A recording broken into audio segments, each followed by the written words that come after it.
Yes, we do have bursaries. We reserve places for people who are in cultures that don't have the same kind of pay scale as Western countries do. Um, Specifically, we're interested to support people who are BIPOC, which means black, indigenous, or people of colour, for those of you in England that are not familiar with that, or BAME, I think it's called in English. We're also I'm also interested in people who are who've done bad things in their life and are turning their lives around. I really believe in restorative justice and redemption.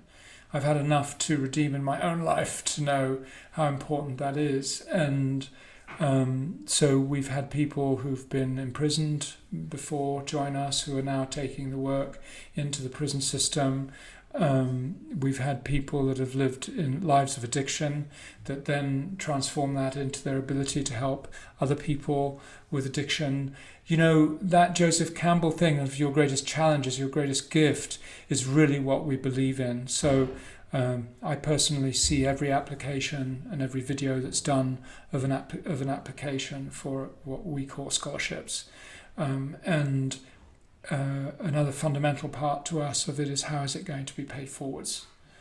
How is it going to be paid forwards? So if you are truly disadvantaged in some way, but you truly believe that you have something to offer and you're truly willing to do your work, then you can reach out to us. And we have a list of people, so that's not an automatic thing. We have limited places, and we don't want to just keep making classes bigger. We don't really want to do a Tony Robbins and have 5,000 of you in one class. So please be patient. If you apply, then you may have to wait a couple of rounds. A question came in, what about people with disabilities and chronic health issues? Well, my first question is, are you willing to look at those in different ways? Are you willing to, as I've just mentioned, that our greatest challenge may become our greatest ability? The word disability is, I believe, a human notion.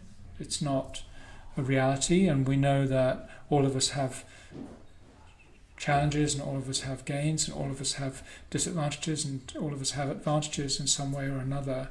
So my question is, how can we help you transform what might be called a disability now into a way of helping other people who may be experiencing it as a disability into a flowering?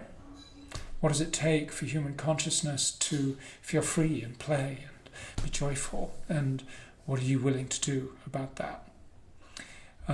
Likewise, chronic health issues, are you willing for that to heal? Are you willing to heal that? That means facing ugly questions like we faced in this 3-day workshop. Are we willing to admit that there sometimes is a gain in being unwell? That there's something sticky and attractive about it? I remember in my own illness, which was my life-changing one, there came a point where I forgot to measure the possibility of change. I was into measuring this is a good moment, and this is not a good moment. This is a good day, and this is not a good day. And I know from my own sister-in-law's illness now in stage 4 cancer, we forget to measure the possibility of our full flowering again, and we diminish and we put ourselves into an even smaller space that we need occupy.